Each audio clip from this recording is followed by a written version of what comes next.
Tonya Ann Eogetman.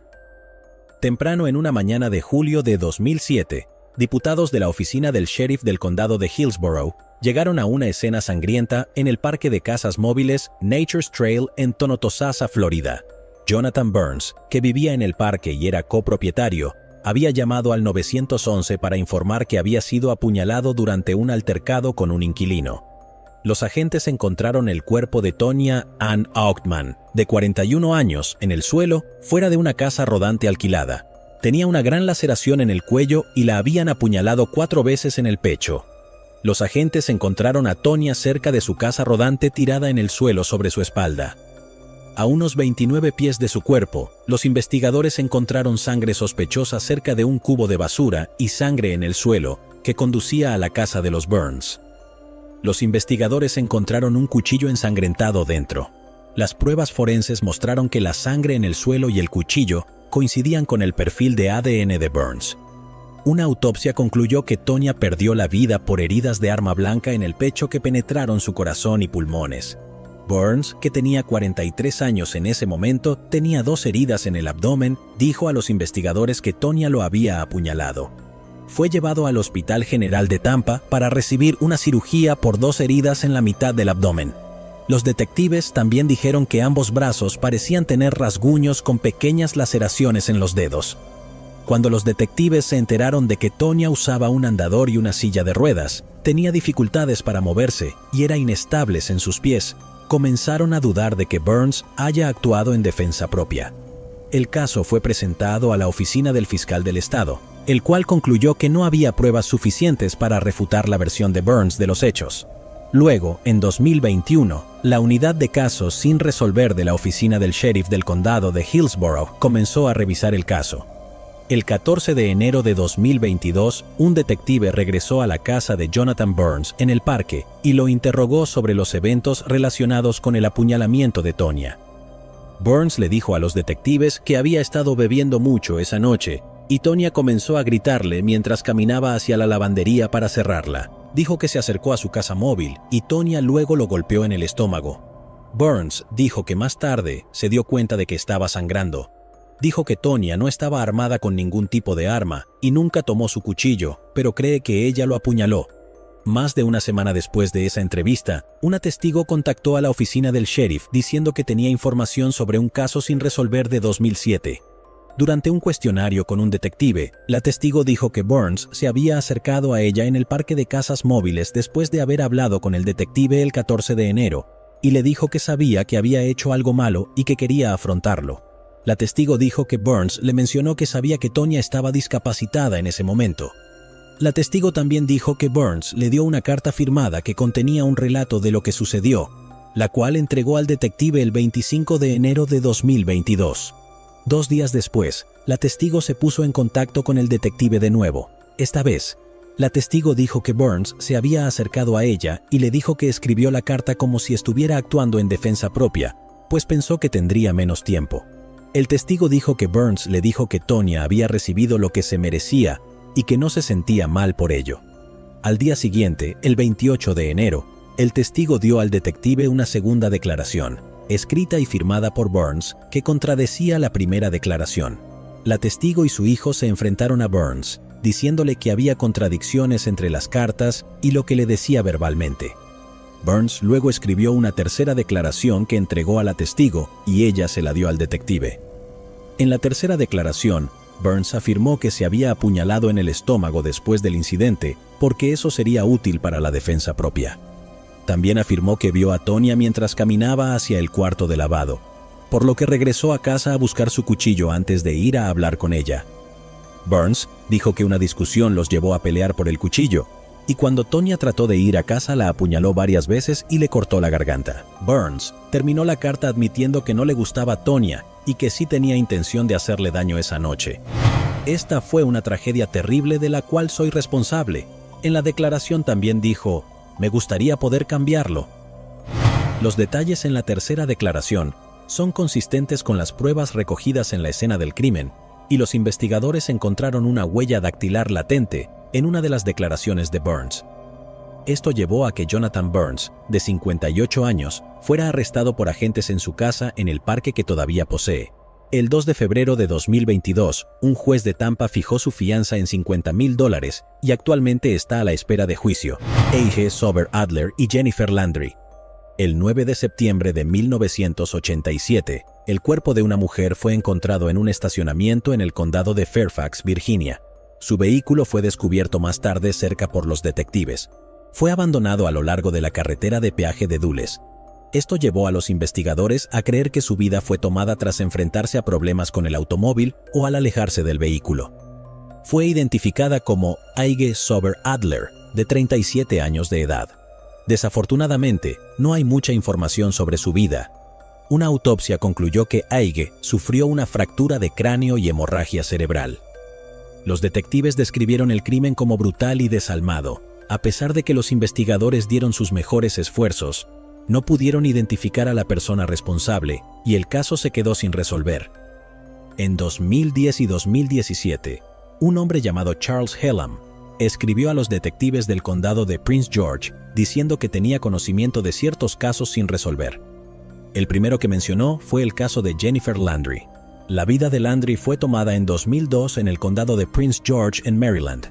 Después de escribir a los detectives, Hellam decidió negarse a hablar con ellos y darles información. Hellam estaba tras las rejas cumpliendo una cadena perpetua en Virginia. Le había quitado la vida a su exnovia Patricia Bentley. Fue encontrada estrangulada en su casa en Chantilly, Virginia. Patricia era conductora de autobús escolar y había sido madre soltera de 2 hijos. En 2021, los investigadores intentaron de nuevo hablar con Charles Hellam. Esta vez, accedió a tener una entrevista. Durante esa entrevista, Hellam confesó verbalmente que puso fin a la vida de Jennifer Landry. Según él, recogió a Jennifer, de 19 años, en Washington, D.C., y poco después la mató en Mount Rainier. Hellam también mencionó un caso sin resolver del condado de Fairfax en Virginia.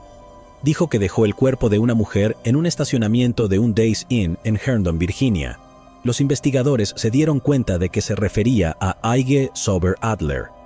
Hellam dio detalles que solo el perpetrador sabría. Esto llevó a que Charles Hellam, de 52 años, fuera acusado en enero de 2022. Actualmente está encarcelado en la prisión estatal de Red Onion en Virginia. El jefe de policía del condado de Fairfax, Kevin Davis, dijo: "Ahora sabemos aún más sobre el peligro que representaba para toda la región de la capital nacional. Tristemente, ambos padres de A.G. fallecieron sin saber lo que le pasó a su hija. Esperamos que esta acusación traiga alguna sensación de cierre a sus familiares y amigos sobrevivientes".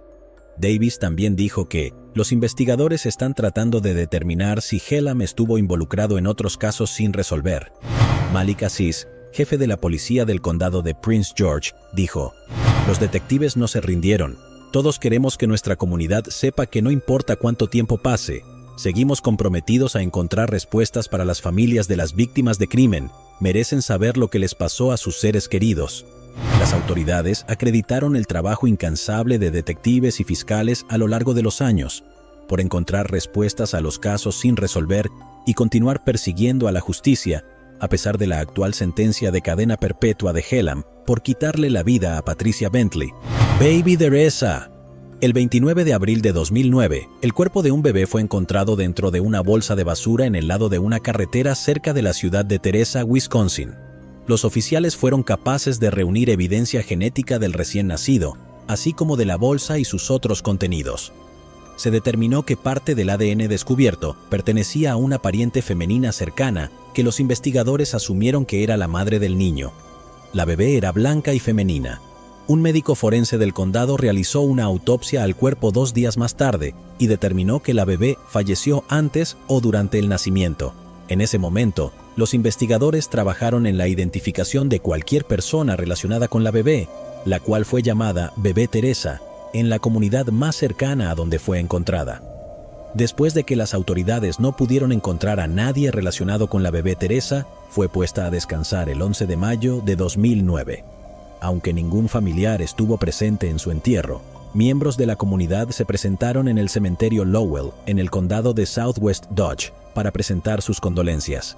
Todd Michael y su personal en la funeraria Cornerstone donaron los fondos para el servicio funerario. El capellán de la oficina del sheriff, Timothy Bauer, dirigió el servicio. En 2014, las autoridades presentaron cargos contra el perfil de ADN de la madre desconocida para evitar un estatuto de prescripción de 6 años que hiciera que los cargos caducaran. Efectivamente les permitieron procesar a la madre cuando la identifican. A medida que la tecnología de ADN avanzó en los últimos años, los investigadores pudieron identificar a los padres de la bebé Teresa en 2021. La madre es Karine Lieutenant, de 45 años. Los investigadores hablaron con ella en marzo de 2021. Lieutenant afirmó que no se dio cuenta de que estaba embarazada hasta que pasaron algunos meses de gestación. Ella dijo que estaba en negación cuando dio a luz a la bebé en casa. Ella dijo a los investigadores que el cordón umbilical de la niña estaba envuelto alrededor de su cuello cuando nació, por lo que puso el cuerpo del recién nacido en una bolsa de basura y condujo sin rumbo en lo que entonces era la autopista 41 de Estados Unidos. Lieutenant dejó la bolsa con el cuerpo de la bebé en una zona boscosa que había encontrado al lado de la carretera. Durante su embarazo, Lieutenant admitió que continuaba fumando un paquete de cigarrillos al día y bebiendo de 6 a 8 cervezas al día. Ella no supo nada más de la bebé Teresa hasta 5 años más tarde, afirmó. El padre biológico de la bebé afirma que no tenía ni idea de que Lieutenant estaba embarazada. El hombre confirmó que había estado en una relación con Lieutenant desde 2002.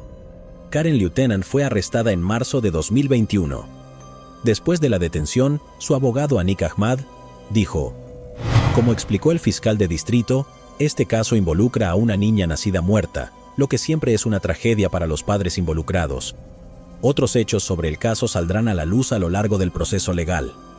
Debido a las reglas éticas que rigen las declaraciones de los abogados mientras en caso activo está pendiente, estoy limitado en lo que puedo decir en nombre de la señorita Lieutenant.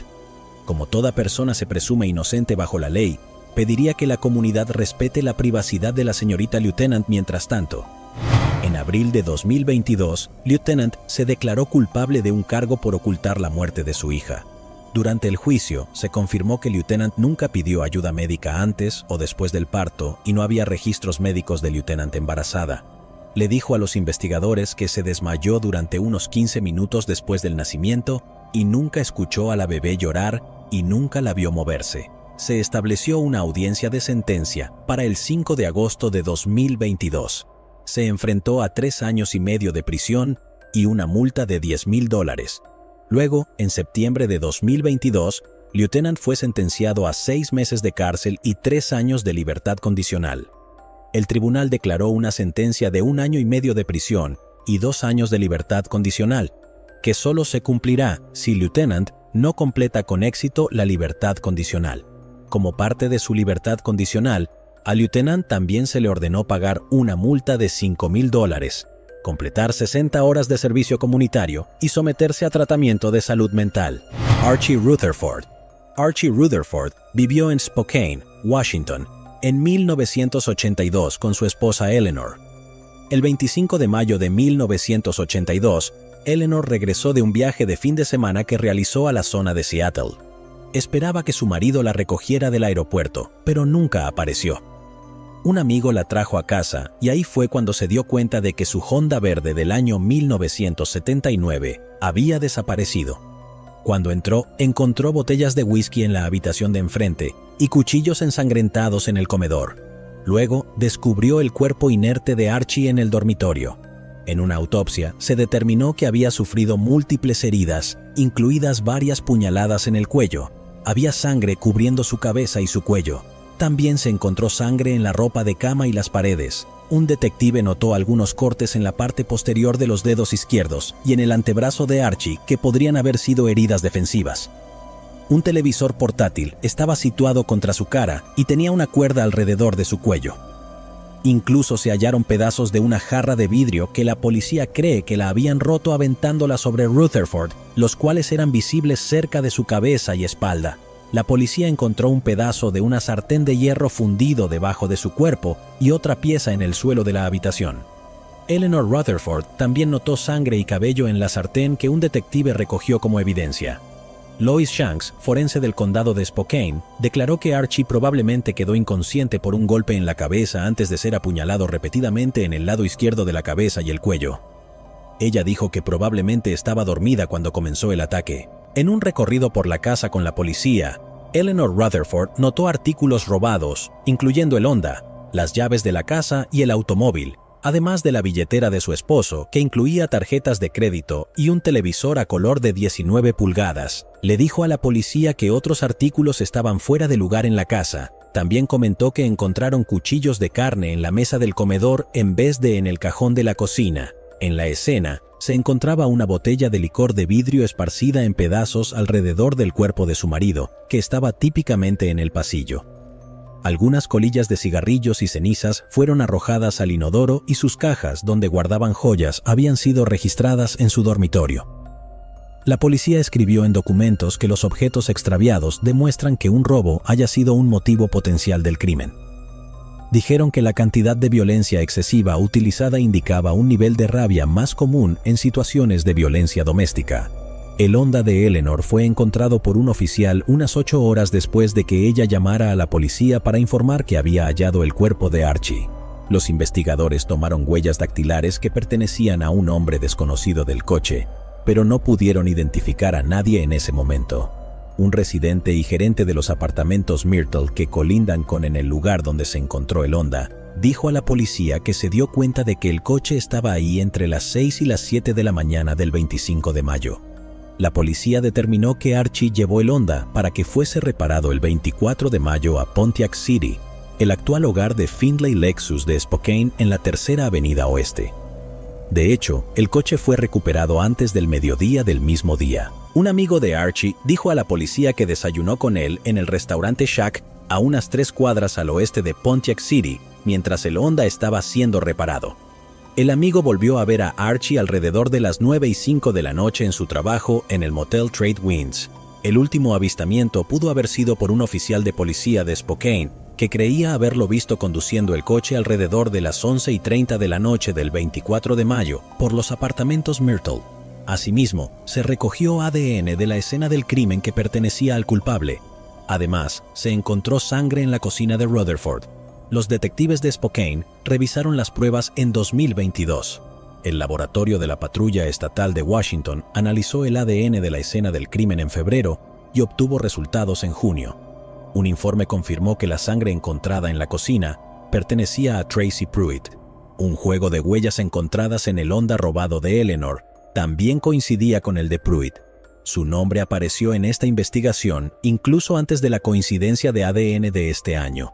En 1982, su nombre apareció por primera vez como resultado de una investigación debido al uso no autorizado de las tarjetas de crédito robadas. Pruitt, de 62 años, fue arrestado en Los Ángeles en noviembre de 2022 y acusado de haberle quitado la vida a Archie Rutherford. Los investigadores descubrieron que el tipo había sido arrestado en Ohio por un cargo de asalto y robo en 1982. Fue condenado por esos crímenes y pasó 27 años entre rejas. Pruitt habría tenido 22 años cuando terminó con la vida de Archie. Los investigadores creían que se trataba de un crimen al azar porque no encontraron pruebas de que los dos se conocieran. Además, el nombre de Pruitt nunca apareció en entrevistas con compañeros de trabajo o amigos de Rutherford. El tipo sigue detenido en California en espera de una extradición. No obstante, este proceso de extradición puede tardar varios meses para determinar cuándo el estado de California cederá la custodia de Pruitt al estado de Washington. Edwin Rodríguez. El 6 de noviembre de 1980, un cuerpo fue encontrado ardiendo cerca de la I-80 en el municipio de Wolf Creek. Después de una autopsia, el cuerpo no pudo ser identificado debido a quemaduras de tercer grado en 70 de su cuerpo, pero se determinó que era un hombre de 16 a 19 años, 115 libras, 5 pies y 8 pulgadas de alto. Entre avances en tecnología y financiación, se pudo continuar la investigación en 2007, cuando se obtuvo un perfil de ADN de la víctima a través de pruebas recogidas en la autopsia de 1980. Luego, en enero de 2019, el ADN de la víctima fue enviado a un laboratorio para un examen de genealogía genética. Se identificó a un primo de la víctima. De este modo, pudieron identificar a la víctima como Edwin Rodríguez, un nativo de Chicago. Una investigación adicional determinó que Néstor Quentinel era el responsable de tomar la vida de Edwin. Quentinel era un amigo de la familia y los dos se fueron de Chicago a Florida en el otoño de 1980. Después de dejar a la familia de Edwin, nunca volvieron a saber de él. El fiscal de distrito del condado de Mercer, Peter Acker, revisó el caso y dijo que se habrían presentado cargos, pero Quentinel falleció en Florida en 2002 a la edad de 71 años. Los restos de Edwin fueron devueltos a su familia en Chicago, oficialmente cerrando el caso. Desafortunadamente, con el hecho de que Quentinel ya no está vivo, la familia de Edwin siempre tendrá preguntas sin respuesta. Linda Slaten. Linda Slaten, de 31 años, vivía en Lakeland, Florida. Tenía 2 hijos, Tim, de 12 años, y Jeff, de 15 años de edad. En la mañana del 4 de septiembre de 1981, la hermana de Linda, Judy Butler, había ido a su casa para que las dos pudieran tomar café juntas, pero cuando Judy llegó, encontró el cuerpo de su hermana sin vida y llamó rápidamente al 911. Linda estaba tendida en la cama con una percha de alambre alrededor de su cuello. Había sido ultrajada y estrangulada. Los investigadores que llegaron a la escena tuvieron que dar la noticia a sus 2 hijos. Encontraron a Jeff durmiendo en la sala y le dijeron que se vistiera y saliera. Una vez fuera, Jeff vio lo que parecía todos los policías del estado de Florida, equipos de noticias, y su tía Judy estaba ahí fuera llorando. Judy le contó lo que le había pasado a Linda. En el segundo dormitorio, un oficial despertó al otro hijo de Linda, Tim. Todavía en pijama, Tim pasó por la puerta de su madre. La puerta se abrió cuando un oficial salió de la habitación. Luego vio toda la escena del crimen. Los investigadores creían que el perpetrador entró en la ventana del dormitorio de Linda cuando vieron que el vidrio había sido removido. También encontraron una huella de palma en el alféizar de la ventana. Además, fueron capaces de recoger el ADN de su cuerpo, perteneciente a un hombre no identificado. Los investigadores trataron de aprender más sobre Linda para tratar de averiguar si la persona responsable era alguien cercano a ella. Entonces, se fijaron en el exmarido de Linda, Frank Slaten. Se divorció de él en 1974 cuando tenía 24 años. Él era un alcohólico violento y se volvía abusivo y golpeaba a Linda. Aunque era un imbécil, los investigadores no podían vincularlo con el crimen. Otra persona investigada fue Jeff Slaten. Lo entrevistaron un par de veces, pero tampoco pudieron probar que fuera responsable. Los investigadores también investigaron a Joe Mills. Mills, de 20 años, era el entrenador de fútbol de Tim en la escuela. Después de divorciarse, Linda luchaba por trabajar, hizo su propia ropa para ahorrar dinero y no tenía la posibilidad de mantener un coche. Después, Mills era quien llevaba a Tim hacia la práctica todos los días y lo traía de regreso a casa. Los investigadores tampoco pudieron vincular a Mills con la escena del crimen. El sargento Edgar Pickett trabajó en el departamento de policía de Lakeland como experto en huellas dactilares. Recorrió toda la escena del crimen y fue el que encontró la huella de la palma en el alféizar de la ventana. La huella de la palma de la mano y el ADN tomado del cuerpo de Linda fue almacenado para que pudiera ser utilizado en una fecha posterior. Jeff y Tim se mudaron con sus abuelos, Clarence y Margaret Harris. Estaban aterrorizados y casi nunca salían de la casa. Todos dormían en la misma habitación excepto el abuelo Harris. Él hacía guardia con un arma toda la noche mientras dormían. Los abuelos esperaban que un rápido retorno a las rutinas familiares ayudaría a sus nietos angustiados. Unas semanas después del funeral de su madre, los chicos estaban de vuelta en la escuela. Decidieron centrarse en el fútbol. Esta es una foto del equipo de fútbol de Tim. Fue tomada un mes después de la muerte de Linda. Tim colgó la foto en su habitación. Dijo que le recordaba algo que su madre le enseñó: seguir adelante y nunca rendirse. En los últimos años, Jeff y Tim declararon que todavía hay dolor y culpa por no escuchar nada esa noche, por no venir al rescate de su madre.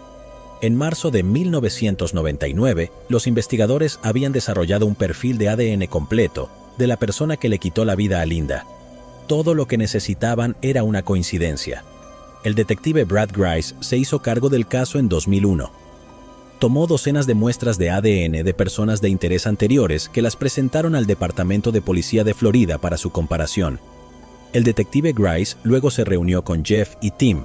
Tomó muestras de ADN de los hermanos para nuevamente descartarlos. También les prometió que no se retiraría hasta que resolviera el caso de su madre. Frank Slaten, que había dejado de beber, también se ofreció a dar muestras de ADN, pero ninguno coincidió. Luego, en septiembre de 2001, el detective Grice recibió una pista. Casi un año después de que la vida de Linda fue tomada, un hombre de 24 años llamado Jimmy Ulmer sacó a una niña de 10 años a través de la ventana de su dormitorio y casi le quita la vida. Ulmer fue declarado culpable de eso y sentenciado a 80 años de prisión. El salvaje asalto parecía extrañamente similar al caso de Linda. Además, el detective Grice descubrió que alrededor de la época en que la vida de Linda fue arrebatada, Jimmy Ulmer se había estado quedando con un amigo que vivía en el mismo complejo de apartamentos que Linda. El detective Grice, junto con Jeff y Tim, se sentían seguros de que tenían al hombre que buscaban. Ulmer falleció en prisión en 1996, pero Grice obtuvo una muestra de ADN de su madre. Cuando su ADN no coincidía con el ADN de la escena del crimen, fue una gran decepción. Se sentía como si hubieran vuelto al punto de partida.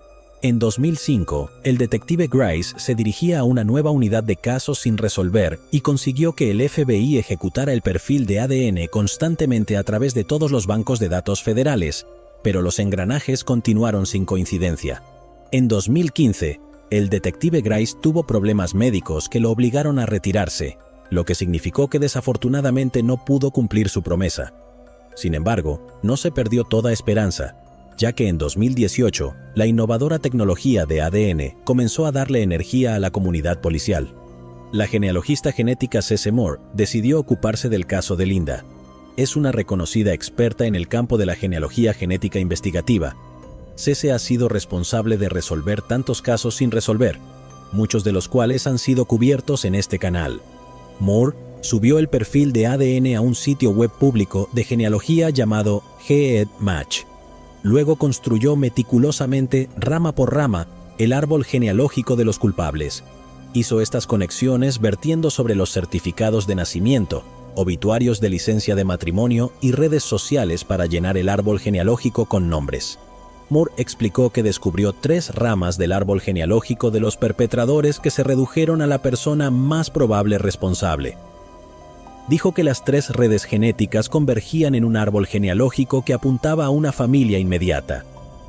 El hombre era el único hijo en esa familia, así que tenía que ser él, que era el contribuyente de ADN.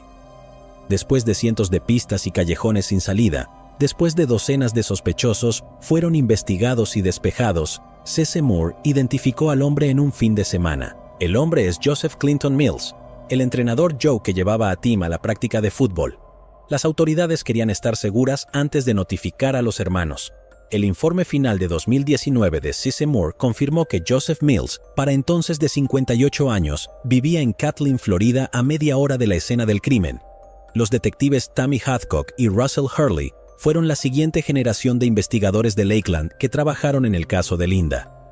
Los detectives luego revisaron los archivos originales del caso y se enteraron de que Mills fue entrevistado inicialmente, pero solo brevemente. Mills les dijo que dejó a Tim en su casa y que no sabía lo que le había pasado a Linda. Los detectives encontraron que Mills fue condenado en 1984 por robo mayor al falsificar un testamento. Nunca fue a la cárcel, pero se le tomaron las huellas dactilares y también se le tomó una huella de su palma. En agosto de 2019, los investigadores compararon esas huellas con la huella de la palma que el sargento Pickett obtuvo del alféizar de la ventana de Linda casi 38 años atrás. Coincidió. La genealogía genética de alta tecnología había identificado a Mills como el culpable probable, y una huella de palma recolectada a la antigua ayudó a confirmar su identidad. El detective Hathcock y Hurley todavía necesitaban comparar una muestra de ADN fresca de Mills con el ADN de décadas de antigüedad recuperado de la escena del crimen. De forma encubierta, llevaron la basura de Mills al departamento de policía. Descubrieron un pedazo de cinta adhesiva médica usada y la enviaron al laboratorio criminal del Departamento de Policía de Florida para analizarla. 11 días después, las pruebas volvieron y se confirmó que Joseph Mills le había quitado la vida a Linda Slayton. Solo entonces, sus hijos Jeff y Tim podrían ser informados de que el monstruo había sido capturado.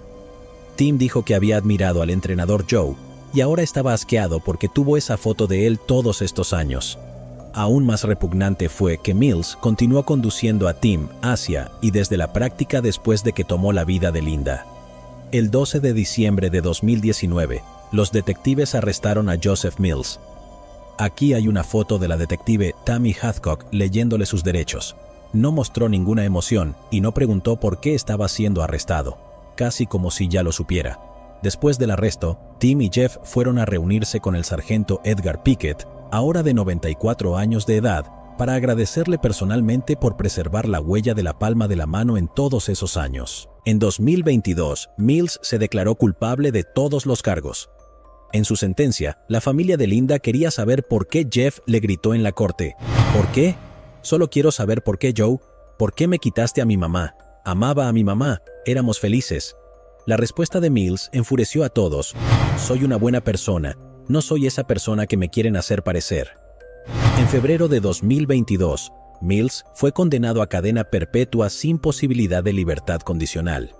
C.C. Moore dijo: tenemos una enorme deuda de gratitud con los investigadores originales de la escena del crimen, porque en el momento en que se cometió este crimen, ni siquiera sabían que el ADN iba a ser utilizado en investigaciones criminales, y por lo que el hecho de que recogieron eso y luego fue almacenado de forma responsable y cuidadosa durante todos estos años por el departamento, fue tan importante. Si eso no hubiera pasado, no podríamos haber hecho nuestro trabajo. Jeff y Tim dicen que están decididos a seguir adelante y hacer lo mejor que puedan para vivir bien la vida por su madre y sus familias. Los hermanos también saben que nunca habrían sobrevivido su calvario sin el otro. Se mantienen muy cerca, viven a solo unos kilómetros de distancia y comparten apasionadamente aficiones como la restauración de coches.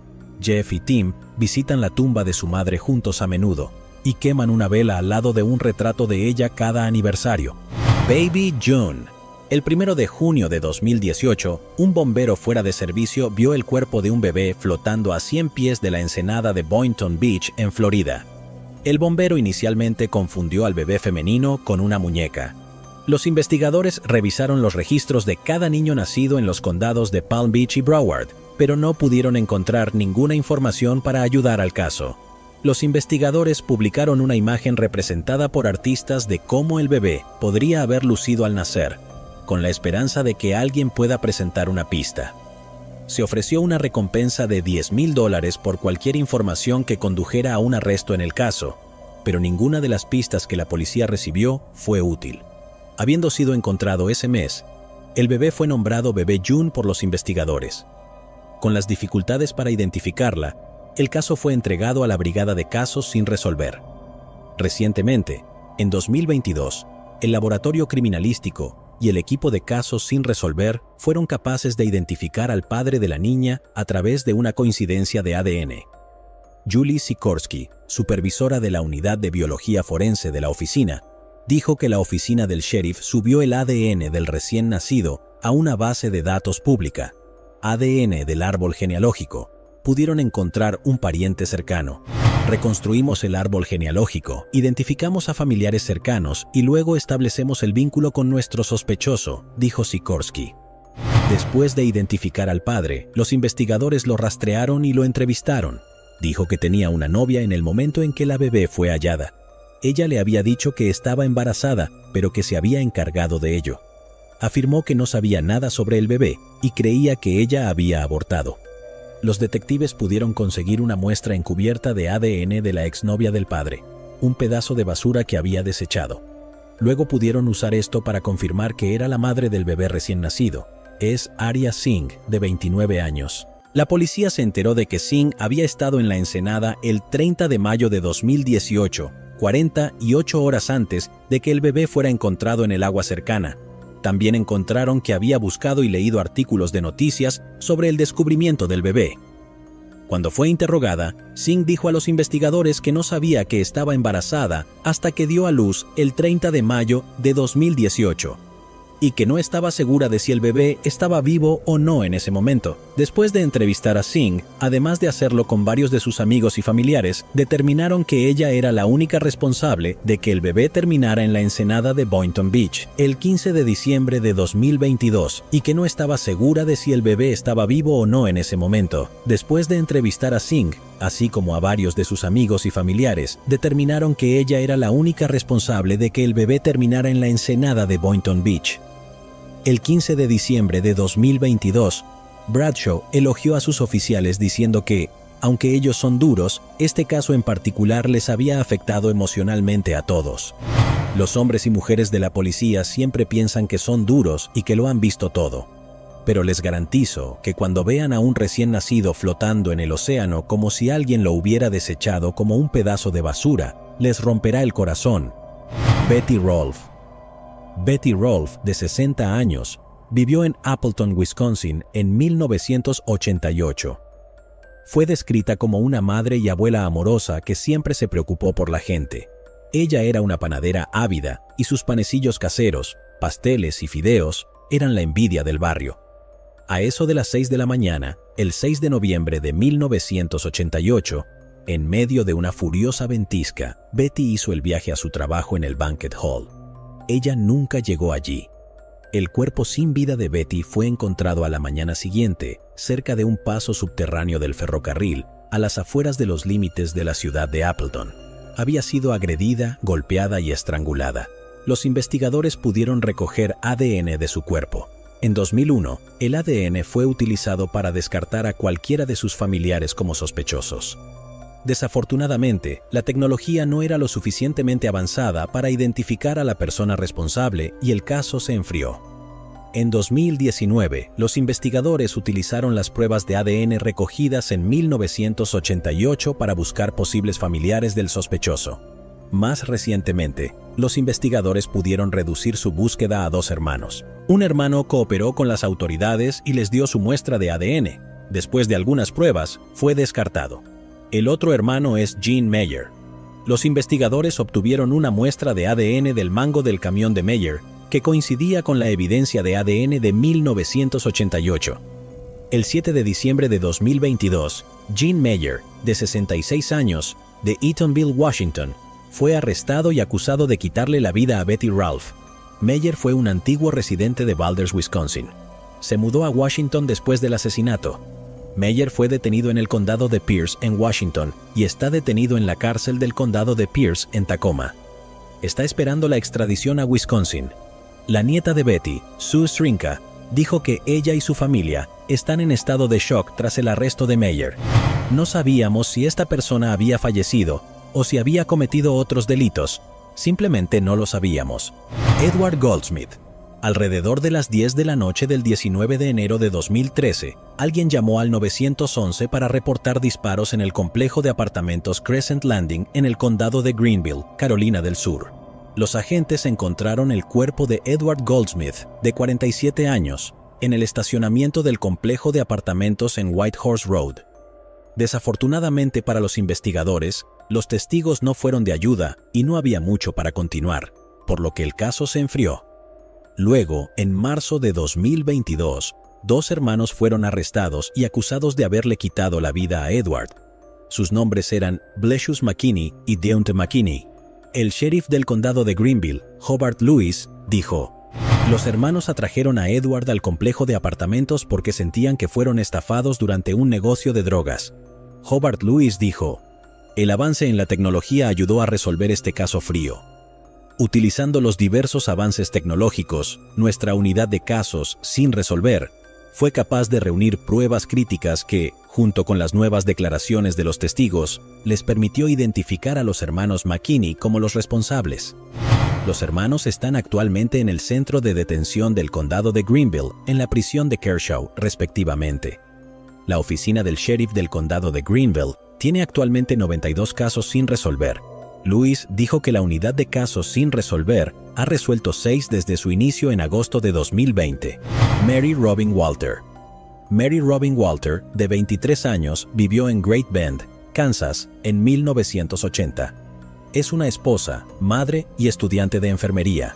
El 24 de enero de 1980, la policía fue llamada a Nelson Trailer Park, cerca del aeropuerto en Great Bend, por un tiroteo. Cuando llegaron allí, encontraron el cuerpo de Mary. Le habían disparado varias veces. Los investigadores recogieron pruebas y entrevistaron a varias personas, pero no obtuvieron información útil. El caso se enfrió. En abril de 2022, el sargento detective Adam Hales reabrió la investigación. Después de echar un nuevo vistazo al caso, se hizo evidente que parte de la información había sido inicialmente pasada por alto. En octubre de 2022 se descubrieron nuevas pruebas, pero las autoridades se negaron a revelarlas. El 8 de diciembre de 2022, Stephen Hanks, de 68 años de edad, de Burden, Kansas, fue arrestado en relación con el caso. El sheriff del condado de Barton, Brian Belendier, anunció el arresto en una conferencia de prensa.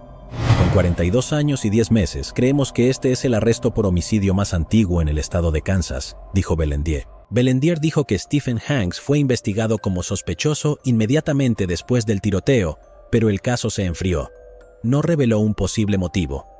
Estoy orgulloso de mis oficiales por haber resuelto este caso. Con suerte, trae cierre para la familia y trae justicia para la comunidad, dijo Belendier. Estas son investigaciones largas y complicadas y son tediosas. El mérito es de mi gente. Stephen Hanks pasó tiempo en prisión por otro crimen.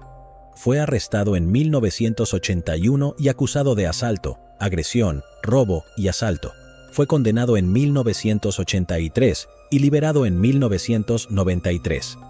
En respuesta a la ruptura del caso, la sobrina de Mary Robin Walter, Leslie Sprague, emitió una declaración en nombre de la familia diciendo en parte: «Estamos agradecidos por los esfuerzos del detective para llevar a este hombre ante la justicia.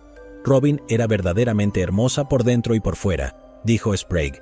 «Este mundo fue despojado de su presencia y nunca sabremos cómo eso ha dado forma a nuestras vidas. La noticia es agridulce. Muchos de los que conocían a Robin se han ido. Sus padres, esposo y hermana no podrán compartir nuestro alivio colectivo de que el caso de Robin tendrá una conclusión». Jennifer Brinkman. Jennifer Brinkman, de 19 años de edad, vivió en Marysville, Washington, en 1998 con su padre y la novia de su padre. Jennifer fue descrita como una persona social que buscaba activamente compañía y amigos. El 21 de marzo de 1998, el padre de Jennifer y su novia regresaron a casa de unas vacaciones en California. Hicieron un descubrimiento espantoso. En la habitación de Jennifer encontraron su cuerpo. Ella había sido golpeada en el cuello con un hacha. El hacha todavía estaba en la escena del crimen. Los investigadores encontraron ADN en el arma, pero la limitada tecnología de ADN les impidió encontrar una coincidencia. Mirando la electrónica de Jennifer, encontraron que ella estaba activa en las líneas de chat telefónico y sitios de citas tratando de conocer hombres. Los investigadores rastrearon a algunos de esos hombres y los entrevistaron, pero no pudieron probar que ninguno de ellos fuera responsable y el caso se enfrió. En 2020, los detectives decidieron echar otro vistazo al caso sin resolver, ya que se habían realizado muchos avances en la tecnología de ADN a lo largo de los años. Parabon Nanolabs luego se involucró y creó un perfil de ADN, usando el ADN encontrado en el hacha.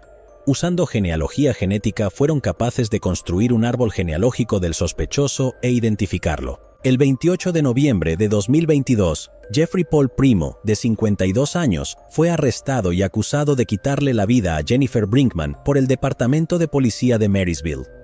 Fue llevado a la cárcel del condado de Snohomish con una fianza de $250,000. El laboratorio forense de la Patrulla Estatal de Washington dijo que el material genético de Primo coincidía con el ADN encontrado en el hacha. El jefe de policía, Eric Scarpon, dijo en un comunicado: «Resolver este caso ha sido la primera prioridad del Departamento de Policía de Marysville durante los últimos 24 años. Nunca nos rendimos o ni pusimos esto en un estante. Estuvimos investigando continuamente con la creencia de que algún día podríamos lograr algún nivel de cierre para la familia y justicia para Jennifer». También se reveló que Jennifer conoció a Primo en una línea de chat telefónico. Primo fue uno de los primeros hombres investigados cuando encontraron una carta que le había escrito a Jennifer. El detective Wade Rediger dijo que la carta era de naturaleza cordial, pero había fuertes indicios de que hubo reuniones previas basadas en la verborrea de la carta.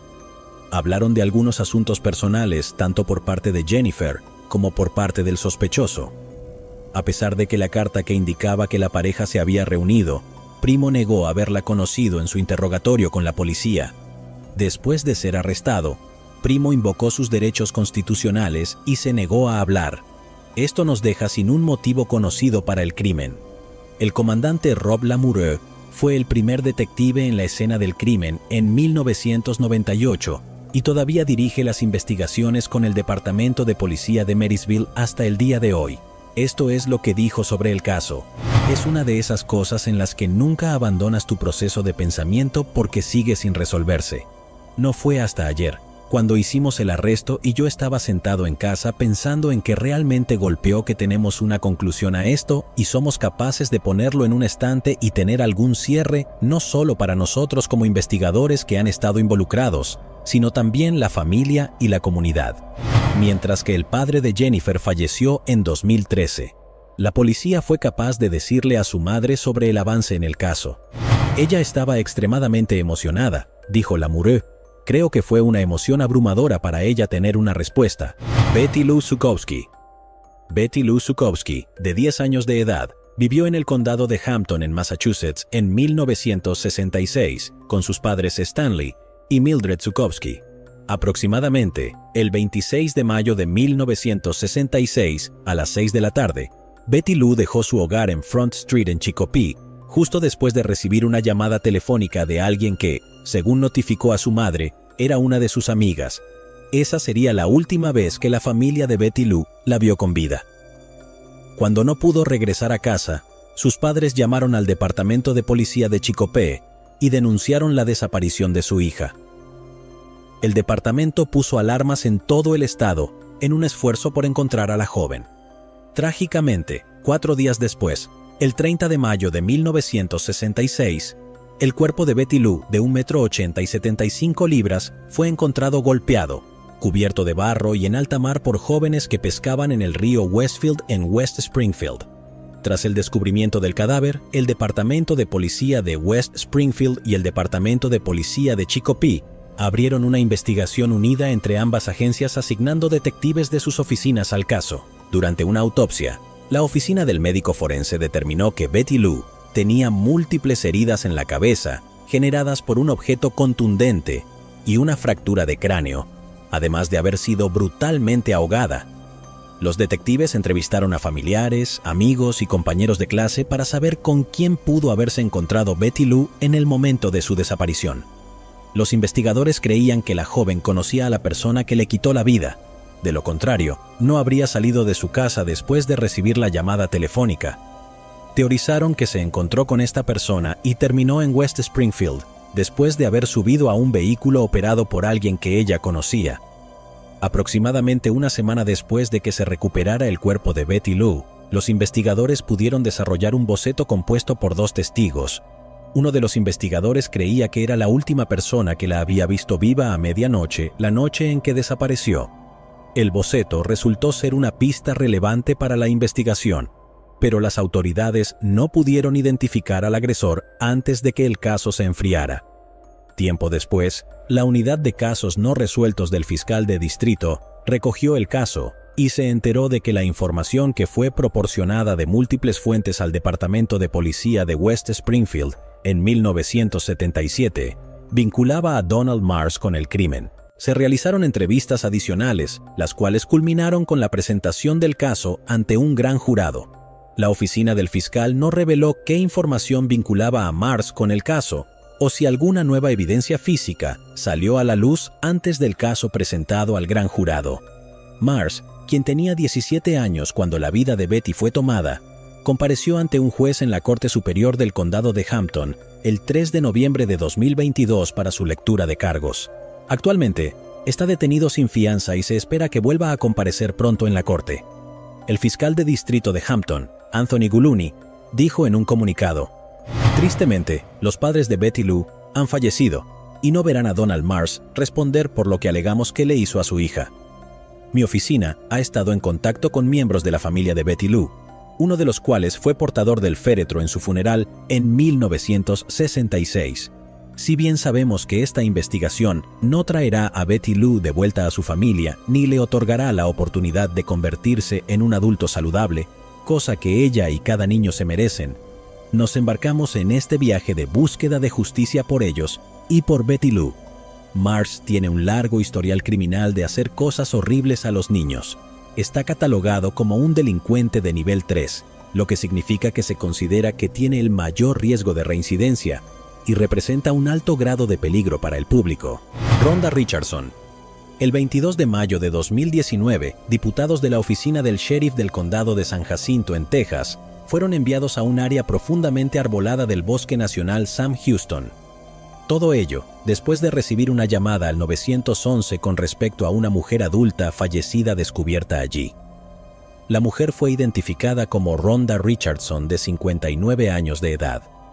Era una oficial penitenciaria en la unidad Polunsky del Departamento de Justicia Criminal de Texas en ese momento. Rhonda vivía muy cerca de la zona donde se encontró su cuerpo. La encontraron boca abajo y le habían arrancado el cuero cabelludo. El sargento de la oficina del sheriff del condado de San Jacinto, Gary Sharpen, dijo que se encontró un conjunto de huellas de neumáticos de ATV junto al cuerpo. También dijo que era extraño que Rhonda estuviera en el bosque porque le tenía miedo, particularmente de las serpientes y otros animales. Gary Sharpen estuvo involucrado en la creación de una línea de tiempo de los eventos previos al descubrimiento del cuerpo de Rhonda. Dijo que el día anterior, los perros de la joven habían huido al Bosque Nacional. Luego, fue a pedirle a algunos de sus vecinos que la ayudaran a buscar a los animales. Una de las personas que se ofreció para ayudar fue su vecino Robert Dale Clary. Varios testigos dijeron a los investigadores que Clary fue la última persona vista con Rhonda. Clary también fue la persona que encontró el cuerpo de ella, según el sargento Sharpen. En lugar de llamar al 911 para informar que encontró el cuerpo de su vecina, Clary fue y habló con varios miembros de la familia sobre el descubrimiento, pero en ningún momento llamó al 911. No se detuvo para llamar a las autoridades. No hizo nada, apuntó Sharpen, quien añadió: ese simple hecho fue realmente extraño y raro. Además de no llamar a la policía, el comportamiento de Clary también incluyó regresar a la zona donde encontró el cuerpo de Rhonda y tomar varias fotografías, además de llevar a su sobrino al cuerpo y pedirle que llamara al 911. Las autoridades creían que Clary era el responsable del delito, pero desafortunadamente carecían de pruebas suficientes para un arresto. En palabras de Sharpen, en los últimos años, los investigadores fueron capaces de obtener nueva información. La tecnología del teléfono celular colocó a Clary y Rhonda juntos en el sendero donde fue encontrada cuando el teléfono de Rhonda mostró que dejó de moverse. Otro testigo también se presentó y proporcionó información crítica para los investigadores. Todd Dillon, fiscal penal del condado de San Jacinto, dijo: nos cruzamos con un testigo en este caso que sabíamos que estaba ahí, pero que nunca habíamos podido identificar o localizar. Nos cruzamos con este testigo y realmente era la última pieza del rompecabezas que necesitábamos para conseguir una orden. Todo esto llevó a que Robert Dale Clary, de 65 años, fuera arrestado en noviembre de 2022 por quitarle la vida a Rhonda y tirar su cuerpo al bosque. Al parecer, Clary también había sido acusado de un cargo de indecencia con un niño en 2007 y cumplió condena entre rejas después de ser condenado por 3 cargos adicionales de conducir ebrio. Actualmente, está detenido en la cárcel de San Jacinto con una fianza de $750,000. Alexis Jan López. Alexis Jan López, de 26 años de edad, vivió en Oxnard, California, en 2017. Creció en Santa Paula y Camarillo y se graduó en el Instituto Camarillo. El 8 de octubre de 2017, a las 9:45 de la noche, Alexis estaba en el asiento del conductor de una camioneta Chevrolet Silverado, esperando para girar a la izquierda desde Ventura Boulevard hacia la avenida Santa Clara. Un hombre conocido de 27 años en Oxnard estaba sentado a su lado mientras esperaban en el carril izquierdo para que la luz cambiara. Alexis y el hombre fueron baleados varias veces en un tiroteo mientras se sentaban en el camión. Alexis recibió un disparo mortal, pero su acompañante fue hospitalizado y sobrevivió. Según el sargento Edgar Fernández, que trabajó en el caso, Alexis dejó atrás a 2 niños pequeños. Fernández dijo que él y otros trabajaron constantemente en el caso a lo largo de los años, donde la nueva información llegaría lentamente y los mantendría en la dirección correcta. Una reciente edición de La Nueva Evidencia llevó a la policía a arrestar a Jacob Jamal Steyr, de 25 años de edad, en octubre de 2022. Steyr ya había estado en custodia desde septiembre de ese año por violar su supervisión posterior a la liberación de una condena anterior por agresión. Steyr compareció ante la Corte Superior del Condado de Ventura el 24 de octubre de 2022 por los cargos en su contra. no se declaró culpable y debió regresar a la corte. Fue puesto bajo custodia y permanece en la cárcel de Todd Road, además de que deberá pagar una fianza de $1 millón. Fernández dijo que esperan hacer al menos un arresto adicional. La ciudad de Oxnard ofrece una recompensa de $25,000 por información que lleve a un arresto y condena a favor de este caso. Fernández dijo que el tirador y las víctimas no se conocían. Creía que el motivo era más que probable un caso de confusión de identidad en lugar de un acto de violencia al azar. Cheryl Thompson. Cheryl Thompson, de 19 años, vivió en Cincinnati, Ohio, en 1978. Era estudiante de primer año en la Universidad de Cincinnati. El 24 de marzo de 1978, Cheryl dejó su casa para encontrarse con su novio en una discoteca, pero nunca llegó allí. 2 semanas después, el 8 de abril, su cuerpo fue encontrado por un funcionario de vida silvestre del estado en la orilla del río Little Miami, en Loveland, Ohio. Había sido estrangulada y asaltada. Cheryl no era la única. En octubre de 1976 a abril de 1978, al menos 4 mujeres jóvenes, 3 de ellas adolescentes, sufrieron la misma suerte que Cheryl, todas en el área de Cincinnati. Los crímenes aterrorizaron la región. No se resolvieron. Todo lo que los investigadores podían hacer era recoger ADN masculino del cuerpo de Cheryl y esperar a que la tecnología de ADN fuese más avanzada. En 2022, cuando los investigadores dieron un nuevo vistazo al caso, enviaron la muestra de ADN masculino a una empresa privada de genealogía con la esperanza de identificar a un sospechoso. Los resultados apuntaban específicamente a un árbol genealógico. Uno de los hombres de la familia era Ralph Howell, un camionero de larga distancia y repartidor de periódicos para el Cincinnati Enquirer. Howell perdió la vida a los 30 años en un accidente automovilístico en 1985. Cuando los investigadores analizaron más de cerca la vida de Ralph Howell, descubrieron que había sido arrestado en 1983 después de que se topó con una mujer a un lado de la carretera y le ofreció un viaje a casa en un vehículo de reparto de periódicos. En algún momento comenzó a estrangularla. Afortunadamente, ella logró luchar contra él para escapar. Cuando los investigadores descubrieron el caso, seguidamente se pusieron en contacto con los familiares del señor Howell, que presentaron muestras de ADN. Las muestras de ADN indicaron que el ADN masculino encontrado en el cuerpo de Cheryl era de un pariente cercano de él.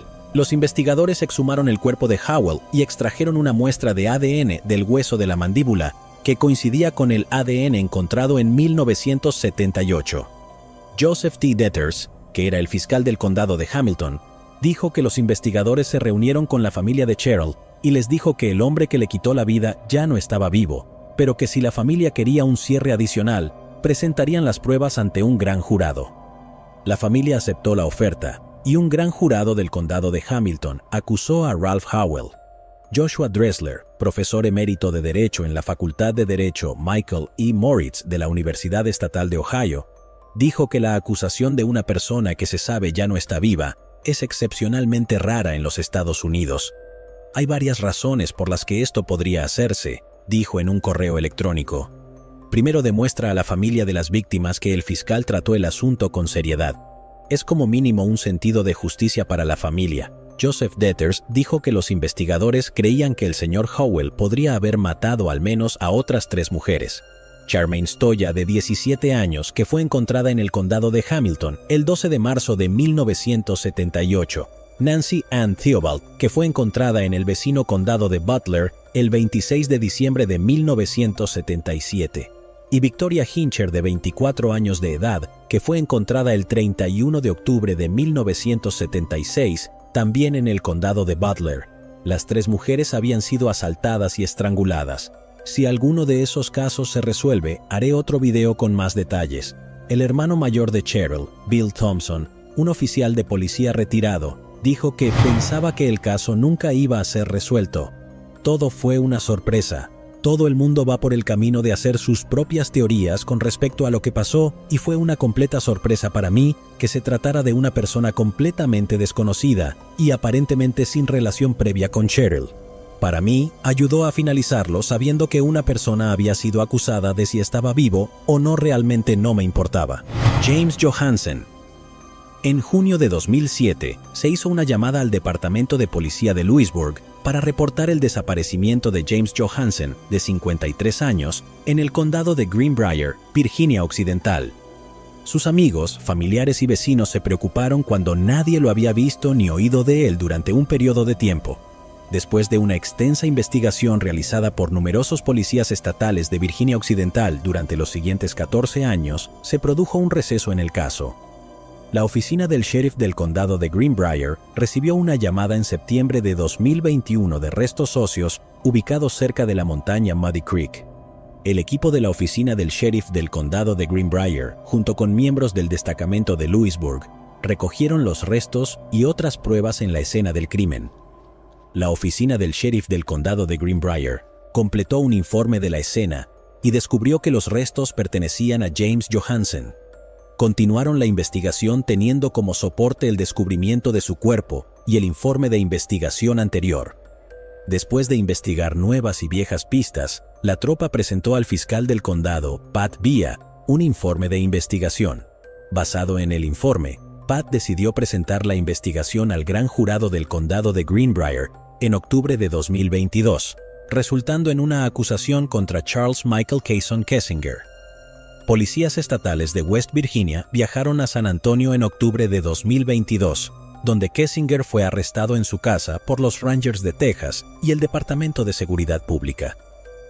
Kessinger fue extraditado de vuelta a Virginia Occidental por miembros de la Policía Estatal de Virginia Occidental y actualmente se encuentra en la cárcel regional del sur. Los investigadores han dado a conocer que el motivo por el que Kessinger tomó la vida de James fue un robo, pero no especificaron cómo concluyeron que Kessinger es responsable. Michael Schumeister. Michael Schumeister, de 45 años, vivía en San Petersburgo, Florida. En la tarde del 14 de agosto de 1997, el cuerpo de Michael fue encontrado fuera de la biblioteca Mirror Lake, aproximadamente a media milla de su casa. Estaba acostado boca arriba y tenía los bolsillos al revés. Los investigadores más tarde se enteraron de que le habían pagado su cheque y ese mismo día lo cobró, insinuando fuertemente que un robo fue el motivo. El informe del forense determinó que Michael sufrió un traumatismo contundente en la cabeza y en el cuello. Patricia Morris, que tenía 47 años en ese momento, fue identificada como una persona de interés desde el principio. Los investigadores se enteraron de que Michael y Morris estaban bebiendo juntos en un bar la noche anterior. La mujer más tarde habló con un detective y confirmó que ella y Michael habían estado compartiendo juntos y que ambos se fueron en un taxi, pero le dijo a la policía que los dos se separaron y ambos fueron dejados en lugares separados por el taxista más tarde esa noche. Morris falleció el 19 de septiembre de 2010 en el condado de Hillsborough, Florida.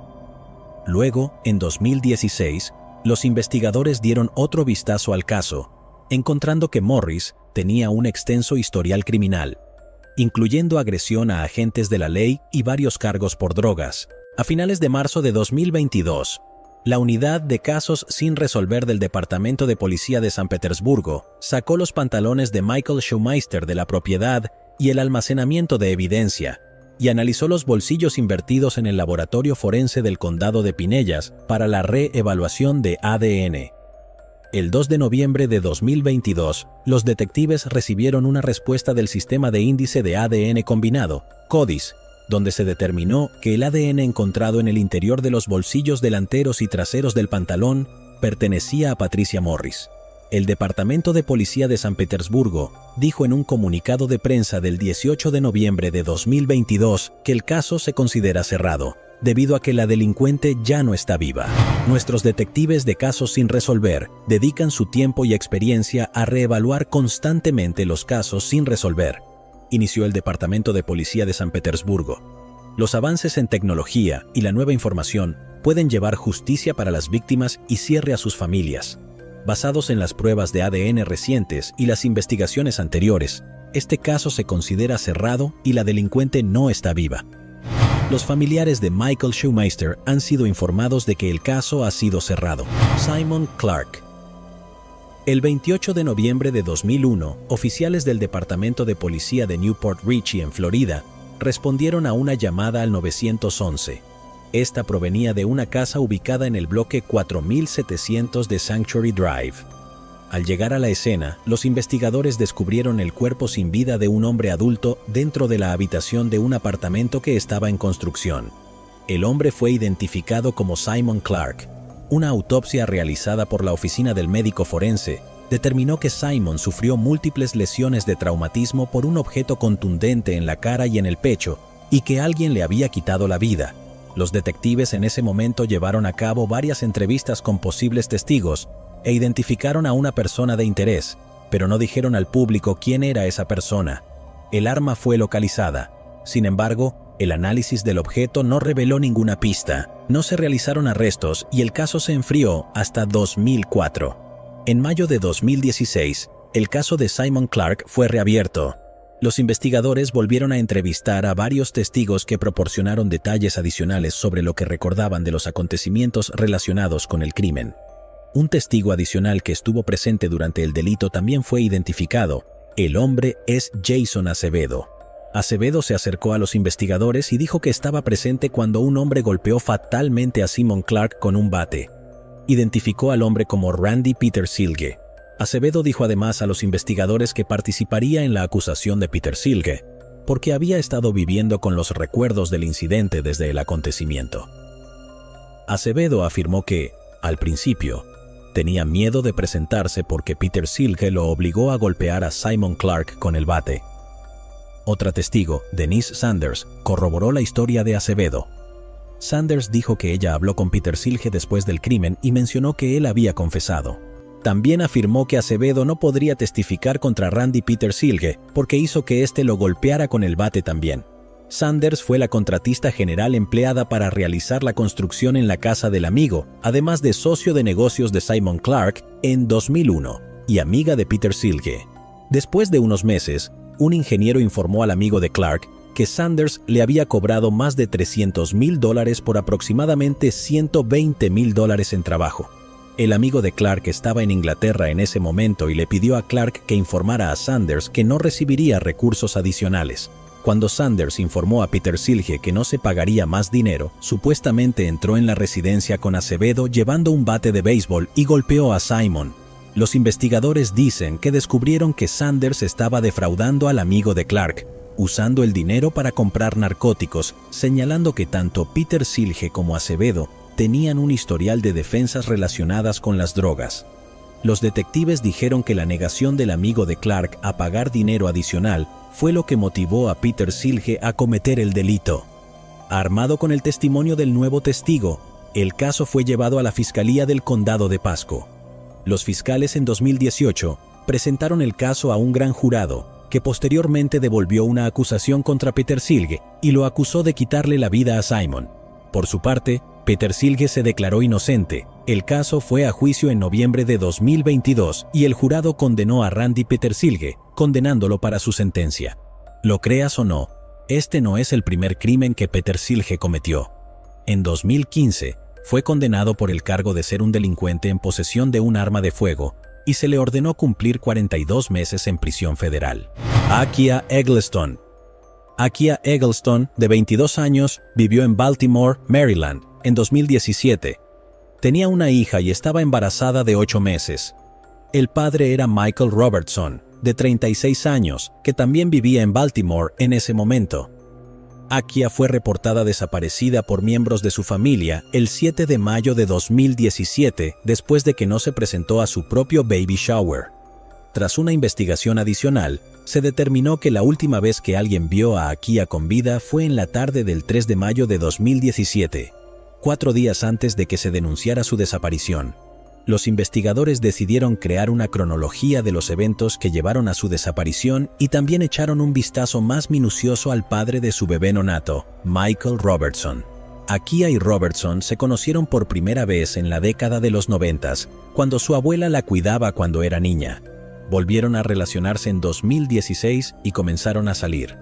Al mismo tiempo, Robertson estaba en una relación con una mujer de 22 años. Esa mujer había dado a luz recientemente al segundo hijo de la pareja. Los investigadores se enteraron de que Akia tenía la impresión de que iba a mudarse con Robertson y estaba emocionada por ello. Robertson le envió fotos del interior de un apartamento el 2 de mayo de 2017. Alrededor de las 1:24 de ese día, Akia compró 2 giros postales por un total de $450, después de realizar varios retiros en cajeros automáticos de su cuenta de ahorros. Momentos después, Akia envió un mensaje a Robertson en Facebook: «Te llamé, recibí el giro postal». Esa tarde, Akia intentó sin éxito retirar dinero 2 veces de un cajero automático en una ubicación de Wells Fargo en el centro. Akia y Robertson estaban enviando mensajes de texto el 3 de mayo. Ese día, Akia fue vista en video de vigilancia depositando los 2 giros postales y un cheque de su empleador en una ubicación de BPM en el Distrito Central de Negocios. Luego retiró $450. Akia le dijo a un empleado del banco que sabía desde la escuela secundaria que tenía que cobrar las órdenes porque el administrador de la propiedad solo recibía efectivo. Se cree que se refería a la propiedad que Robinson le dijo que se están mudando. Alrededor de las 4 p.m., Robertson tomó una orden de elevación por Akia al barrio de Cherry Hill. Los registros telefónicos indican que Robertson estuvo en el área cerca de la residencia de Akia de 5:35 a 6:18. Akia envió a un amigo una invitación a su baby shower el domingo siguiente. Fue su última comunicación conocida. Los registros telefónicos muestran que un vendedor intentó llamar a Akia a las 6:57 de la tarde. En ese momento, tanto su teléfono como el de Robertson estaban en el centro. La actividad del teléfono de Akia termina allí, indicando que el dispositivo estaba apagado o deshabilitado. Usando una búsqueda de imagen inversa, los investigadores determinaron que la imagen del apartamento que Robertson había enviado el día anterior era una residencia completamente diferente a la que había nombrado. El día del baby shower, los familiares de Akia dijeron que encontraron su apartamento casi limpio. La policía pensó que era una pista de que se había ido sola. Eso fue antes de que supieran que Robertson hizo creer a Akia que iban a mudarse juntos. Robertson fue entrevistado varias veces durante la investigación, pero notablemente demostró un patrón constante de ocultar o evitar el contacto policial durante semanas o meses entre entrevistas. Durante una entrevista el 15 de junio de 2017, afirmó que vio a Akia el lunes 1 de mayo, pero sabemos que esto es falso debido a los registros telefónicos.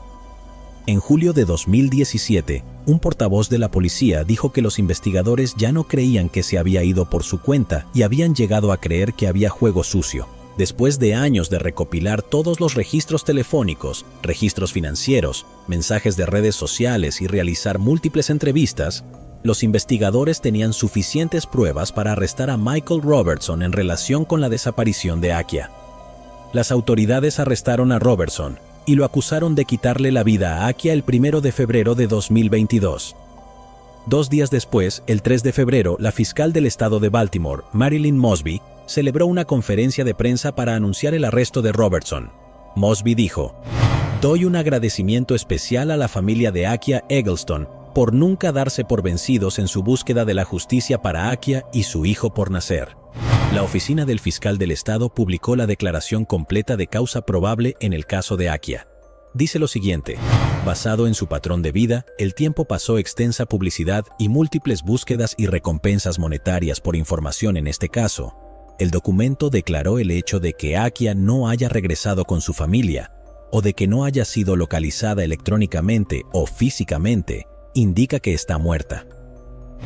El documento detalla los últimos días de Akia, según lo revelado por entrevistas, registros financieros, registros telefónicos y medios sociales.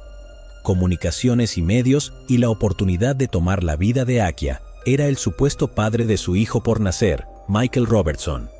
Mientras que el cuerpo de Akia no ha sido encontrado, la declaración de causa probable reveló que en octubre de 2017, tras la transmisión de un informe de noticias de la televisión local sobre el caso de Akia, el historial de búsqueda de Robertson en Google tenía búsquedas como ¿a dónde va la basura de la ciudad de Baltimore cuando la recogen?, la recogida del basurero de la ciudad de Baltimore y el vertedero de la ciudad de Baltimore indican lo que puede haber pasado con sus restos. Michael Robertson está detenido bajo fianza en Michigan, donde actualmente reside, según un comunicado de prensa. La oficina del fiscal del estado de Baltimore declaró que Robertson se enfrenta a una pena máxima de 2 cadenas perpetuas si es encontrado culpable de todos los cargos. La agente especial supervisora Shane Buchenwald con el FBI de Baltimore también habló. Durante casi 5 años la gente de Baltimore ha buscado, esperado y llorado con la familia y amigos de Akia, dijo. Pero nunca se rindieron y nosotros tampoco. Buchenwald agregó, si bien el cuerpo de Akia aún no ha sido encontrado, esperamos que este arresto traiga un nivel de comodidad y cierre a la familia de Akia. Los miembros de la familia de Akia también se dirigieron a los medios de comunicación. Gracias a todos por sus pensamientos y sus oraciones de Akia, su tía Zenobia Wilson dijo, por mantener la esperanza para nuestra familia de que la encontraríamos viva, a pesar de que la evidencia dice algo diferente que no es. Solo queremos dar las gracias y pedirles que por favor nos mantengan en sus oraciones. El padrastro de Akia, Sean Wilkinson, subió al podio para agradecer a las agencias de investigación que trabajaron en el caso de Akia. También llamó la atención sobre un tema que es demasiado común. La violencia doméstica es real y cuando sucede necesitamos abordarla, dijo Wilkinson. La familia busca justicia en el caso de Akia que ha afectado a tantas relaciones y vamos a seguir estando unidos como una familia hasta que el juicio final en su caso se haya dictado. ¿Pero acaso no has visto este otro crimen? Yo no me lo perdería,